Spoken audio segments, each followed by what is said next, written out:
edition of It's Just Me, of course, hosted by Brent Fox. Y'all, I had an entire show recorded on my computer, and for whatever reason, when I was attempting to download it and place it in a file, it completely wiped it out. Um, oh boy, talk about user error, man.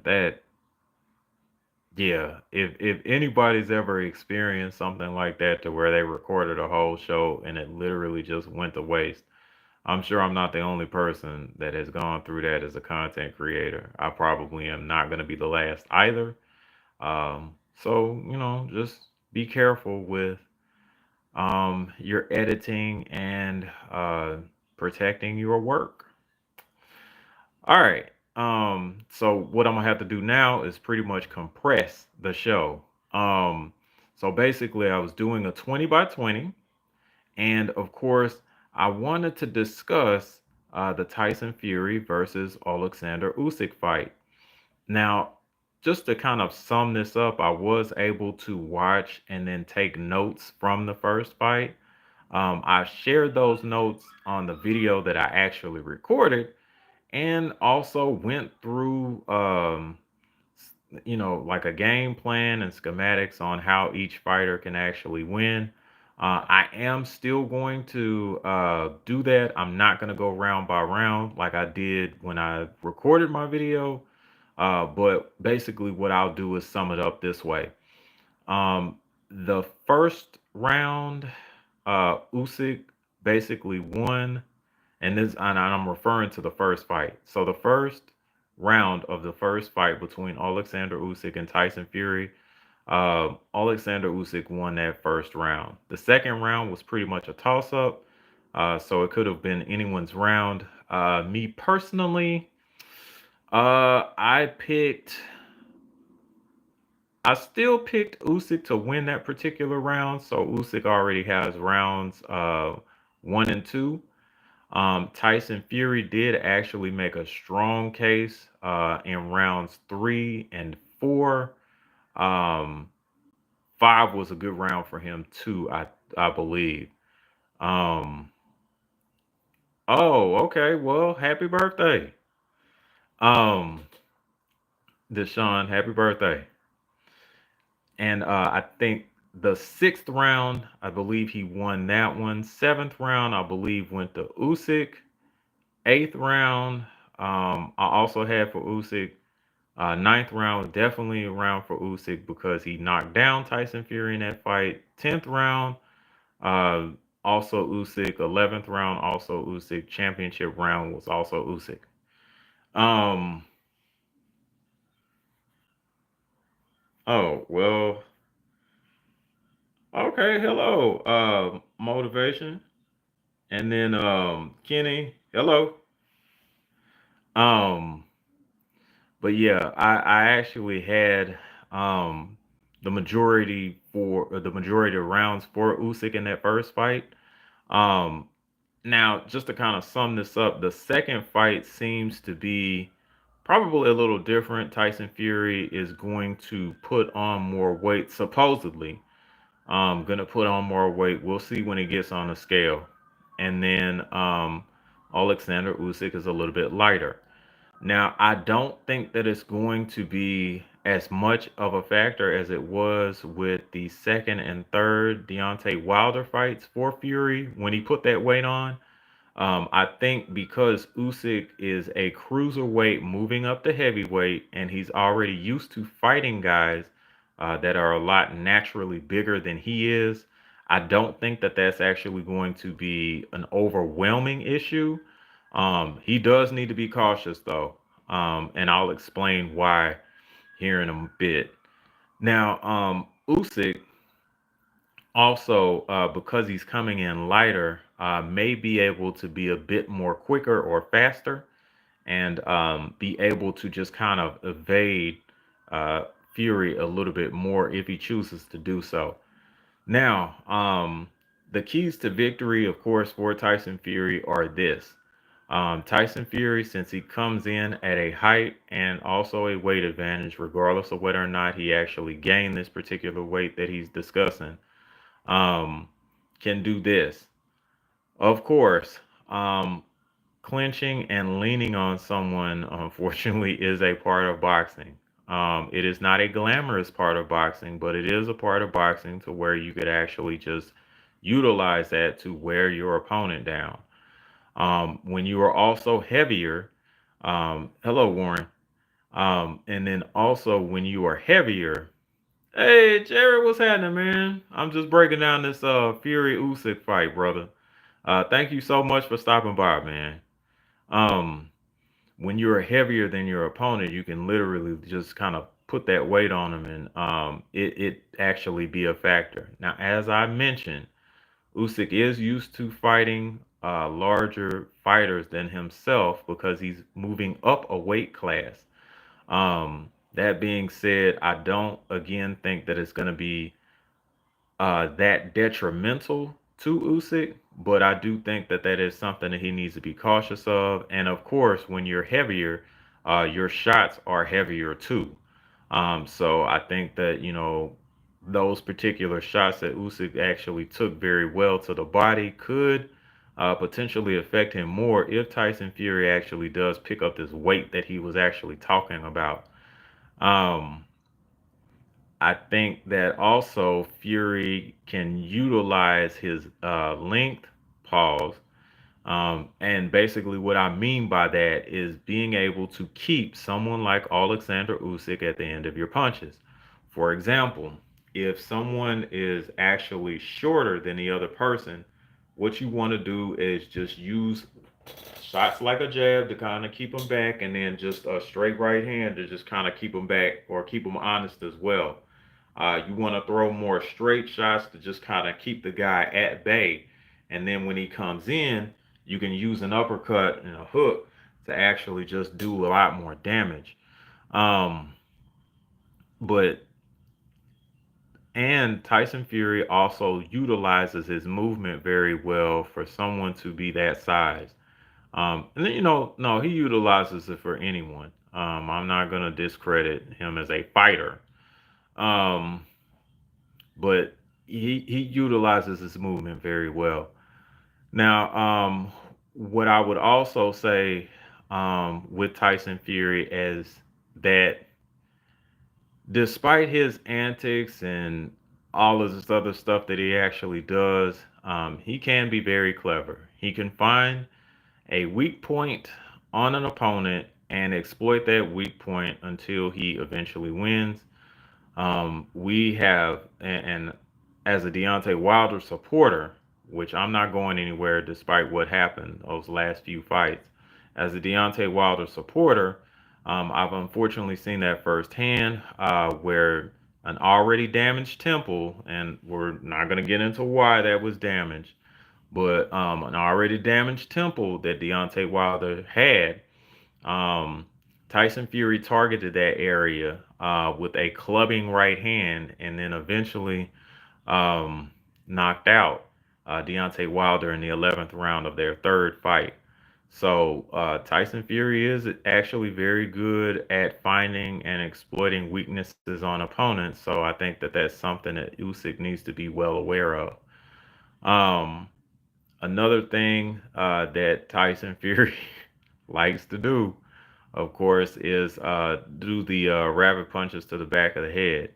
Now, even though those are foul punches and you should not be throwing those, he has been known to actually throw those particular punches and just kind of tap the back of the head area several times during a fight. So, since he is well known for something like that, it wouldn't surprise me if he used those tactics again. He did use them in the first fight. So I would look for a return appearance with that. I would also look for, again, a lot of clinching and leaning on an opponent for Tyson Fury to try to effectively wear his opponent down. Um, I think with a heavier weight, the body punches could be a little bit more damaging. because when you have, of course, more weight on you, the punches are more damaging, especially if you're training properly to throw them. So those are key aspects that would probably help Tyson Fury win using his size, his length. Again, that's a pause statement. I get it. And then just kind of being able to use his own body attack against a smaller man to eventually just try to get them uh, to slow down or damage them really, because that's what body blows are supposed to do. Like they're supposed to debilitate your opponent to the point to where you can pretty much do whatever you want towards the end of the fight. So I think that Tyson Fury is probably going to be banking on that, along with leaning and clinching. Um, he did throw an effective whipping right hand to the body. He also threw an effective uppercut, which I think that Alexander Usyk needs to be aware of, especially in a southpaw stance, where you are very susceptible to right hands. Um, that being said, we'll move on to Alexander Usyk's keys to victory. Usyk's keys to victory are to, of course, keep working on the body early. He did a fantastic job of that in the first round. I think that if he sustains that particular body attack, especially since Tyson Fury is coming in heavier, if you are able to turn what appears to be some sort of advantage, according to Tyson Fury, to a liability to where you are actually working the body. And again, regardless of how well conditioned you believe that you are or what you've done to try to get ready for the fight, hey, Joe, um, we just talking about the Usyk Fury fight. Um, now, despite the weight that he's actually put on and he may be in good condition or whatever the case may be, if you are working on that body, it is still extra weight to carry. When you are carrying that extra weight, regardless of how muscular it may be, which could actually make it worse because it needs more oxygen and it's a lot more solid mass, so it's going to take a lot more effort to actually move that particular mass. So if Usyk continues to work on that particular portion of Tyson Fury early on in the fight, I am sure it is going to pay dividends later on in the fight. So that could be an actual liability for Tyson Fury if Usyk attacks the body effectively. Also, with a larger opponent, you want to take and turn them as well. The more you make someone work with extra weight on their body, the more fatigue is going to become a factor. If you are taking and turning Tyson Fury, who generally likes to move around anyway, and you're making him move with additional weight, fatigue is going to become a factor. Okay. I think that if that is well utilized, especially on in the later rounds, 8 through 12, I think that Usyk could take very good advantage of that particular situation and could possibly stop Tyson Fury. Um, but that's a lot easier said than done.